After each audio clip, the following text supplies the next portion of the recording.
Bismillahirrahmanirrahim. Assalamu alaikum wa rahmatullahi wa barakatuh. Bienvenue sur ma chaîne Apprendre le français avec Monsieur Sharaf. Dans cette vidéo, on va découvrir le chapitre 24e voilà, du conte philosophique Candide de l'optimisme de l'écrivain Voltaire. Alors, dans ce chapitre, Candide va rencontrer Paquette et le frère Giroflée. Dès qu'il fut à Venise, c'est-à-dire ils sont arrivés à Venise, alors il fit chercher Cacambo dans tous les cabarets, dans tous les cafés, chez toutes les filles de joie. Les filles de joie ici, c'est euphémisme, c'est pour dire les prostituées, et ne le trouva point. Et l'envoyait tous les jours à la découverte de tous les vaisseaux et de toutes les barques. Nulle nouvelle de Cacambo. Alors, Candide comptait beaucoup rencontrer Cacambo à Venise parce qu'il lui avait promis de délivrer ou de libérer Cunégonde et de se rencontrer à Venise.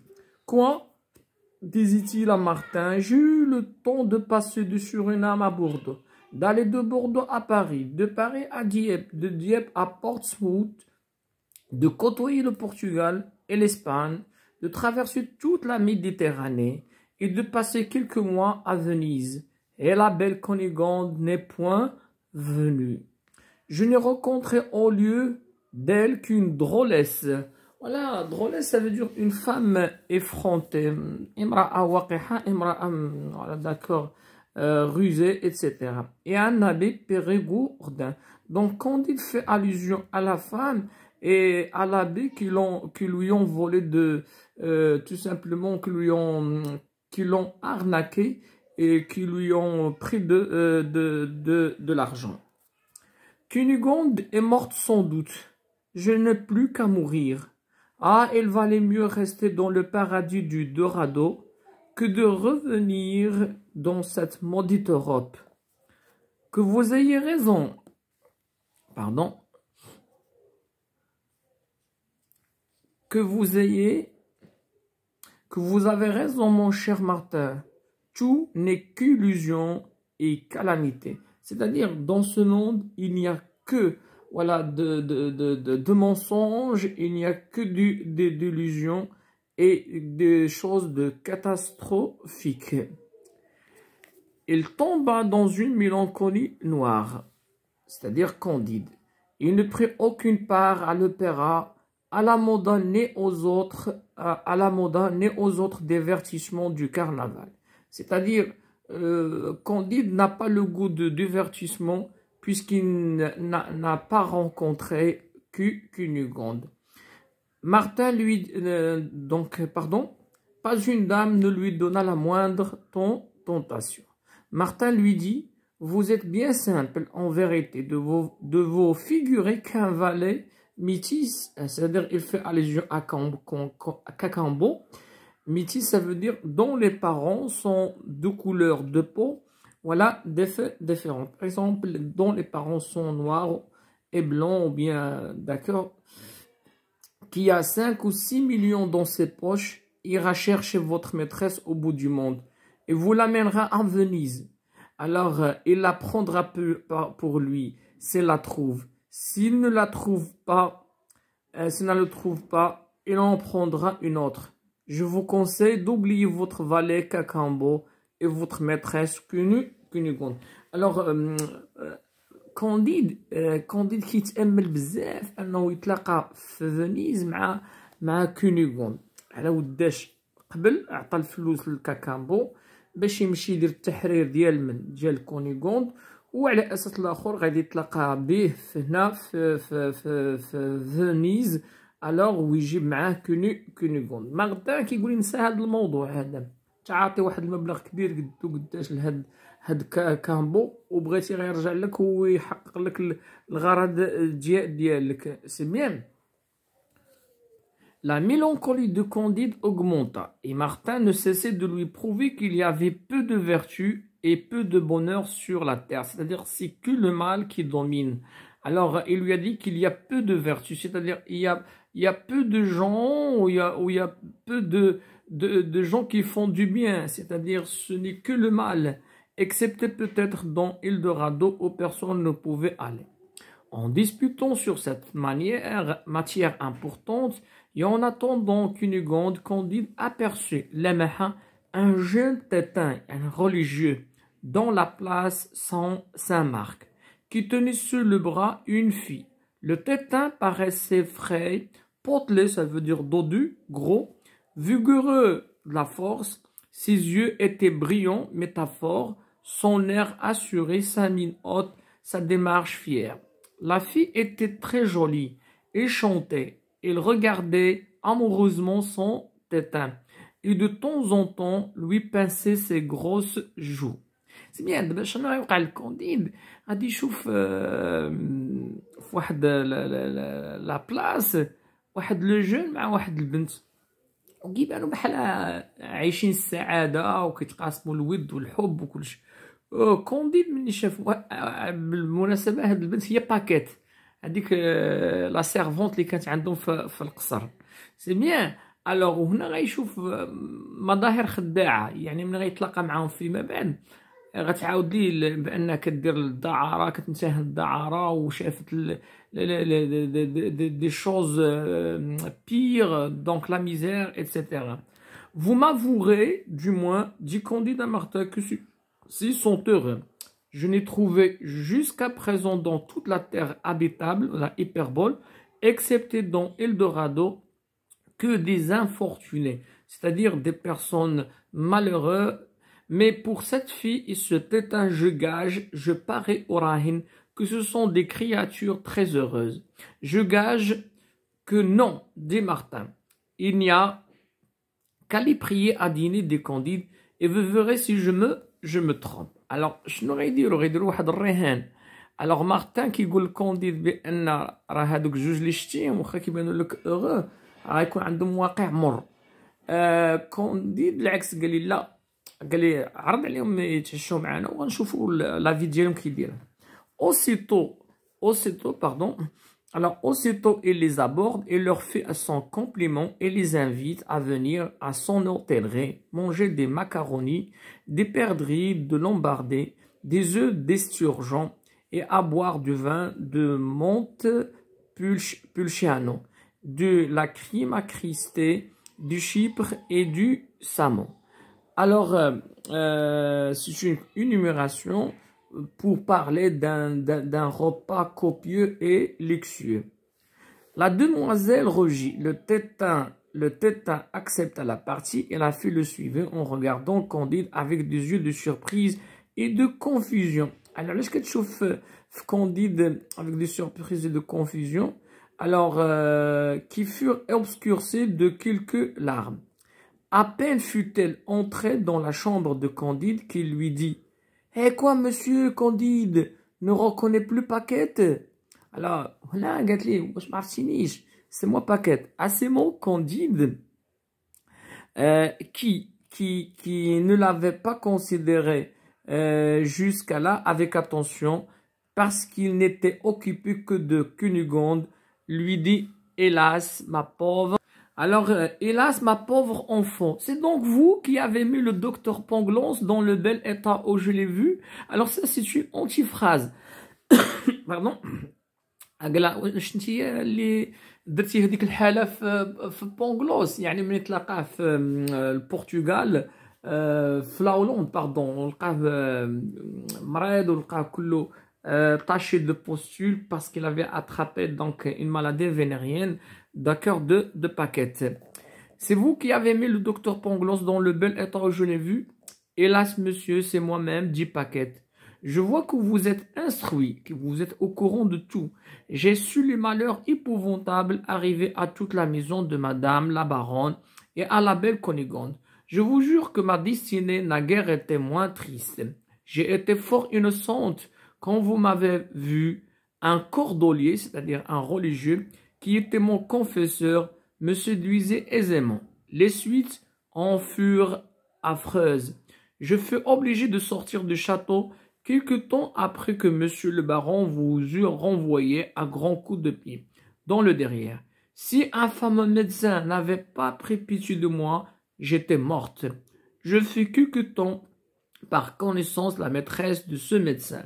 Sa femme, qui était jalouse à la rage, me battait tous les jours impitoyablement. C'était une furie. الوغ باكيت كتعاود ليستوار ديال الكونديد وكتقول لي بانها حتى هي راه مرات باحداث مؤلمه بزاف، حتى هي غادرات القصر مباشره بعد ما طرد لو باغون كونديد، وخدمات عند واحد الطبيب، وداك الطبيب المراه ديالو مغيره بزاف وكانت كتعاملها بعنف. Alors, ce médecin était le plus laid de tous les hommes, hyperbole, et moi la plus malheureuse de toutes les créatures d'être battue continuellement pour un homme que je n'aimais pas. Vous savez, monsieur,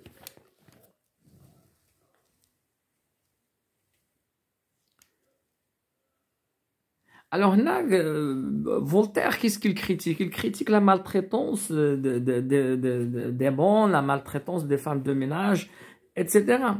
Alors, il est dangereux, pardon.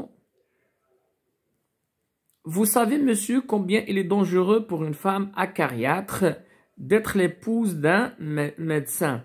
Celui-ci, outré des procédés de sa femme, lui donna un jour pour la guérir d'un petit rhume, une médecine, un médicament si efficace qu'il en mourut en 2 heures de temps dans des convulsions horribles. Les parents de madame intentèrent à monsieur un procès criminel. Il prit la fuite et moi je fus mise en prison. Mon innocence ne m'aurait pas sauvée si je n'avais été un peu jolie. Le juge m'élargit à condition qu'il succéderait au médecin.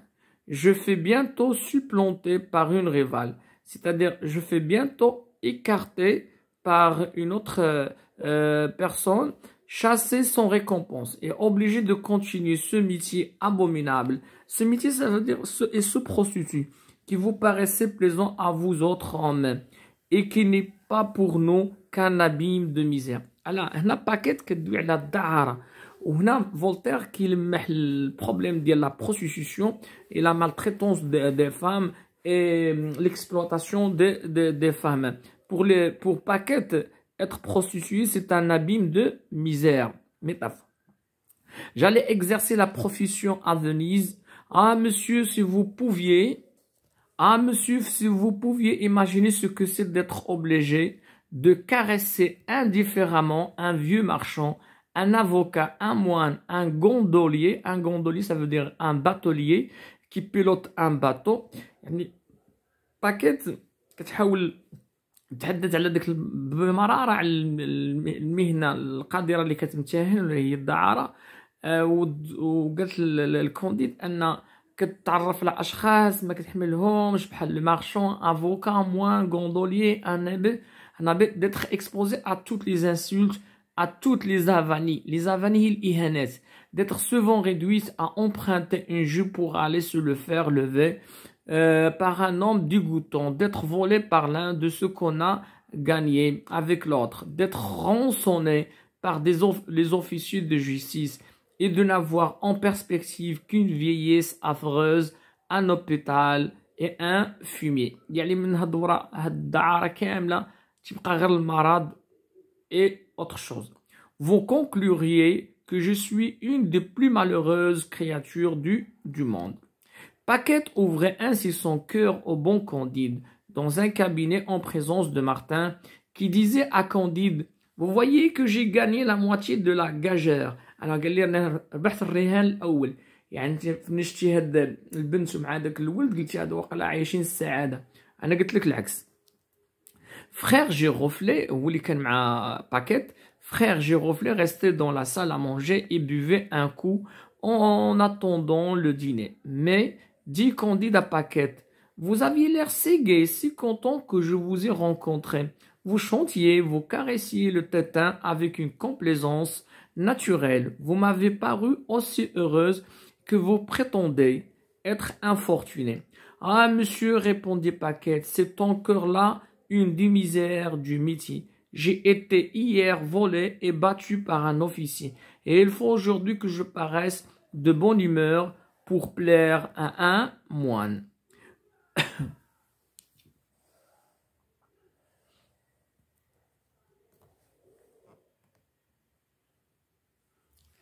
Alors, frère Giroflée était resté dans la salle à manger et buvait un coup en attendant le dîner. Mais dit Candide à Paquette, vous aviez l'air si gai, si content quand je vous ai rencontré. Vous chantiez, vous caressiez le tétin avec une complaisance naturelle. Vous m'avez paru aussi heureuse que vous prétendez être infortunée, c'est-à-dire malheureuse.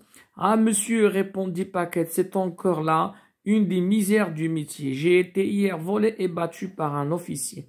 Et il faut aujourd'hui que je paraisse de bonne humeur pour plaire à un moine. Candide n'en voulut pas davantage. Il avoua que Martin avait raison. On se mit à table avec Paquette et le tétin. Le repas fut assez amusant et sur la fin on se parlera avec quelque confiance. Mon père, dit Candide au moine, vous me paraissez jouir d'une destinée que tout le monde doit envier. La fleur de la santé brille sur votre visage. Votre physionomie annonce le bonheur.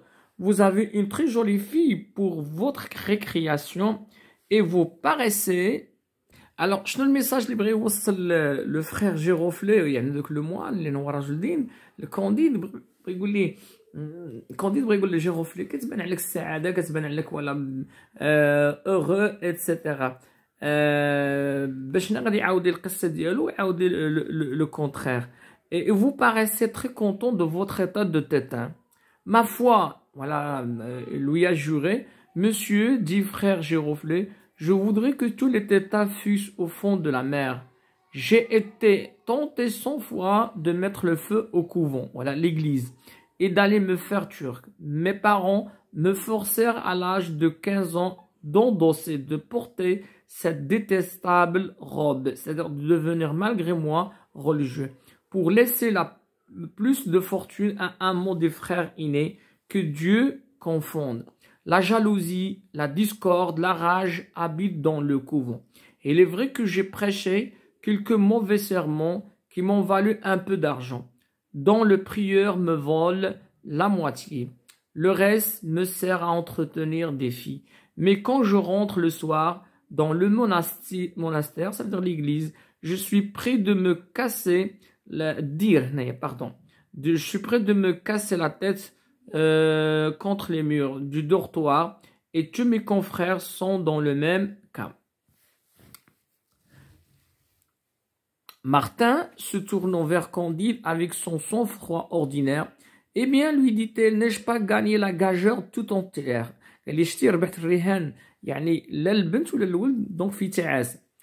Candide donna 2000 piastres, c'est de l'argent, à Paquette et 1000 piastres à frère Giroflée. Je vous réponds, dit-il, qu'avec cela, ils seront heureux.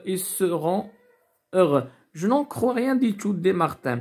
Vous les rendrez peut-être avec ces piastres beaucoup plus malheureux encore.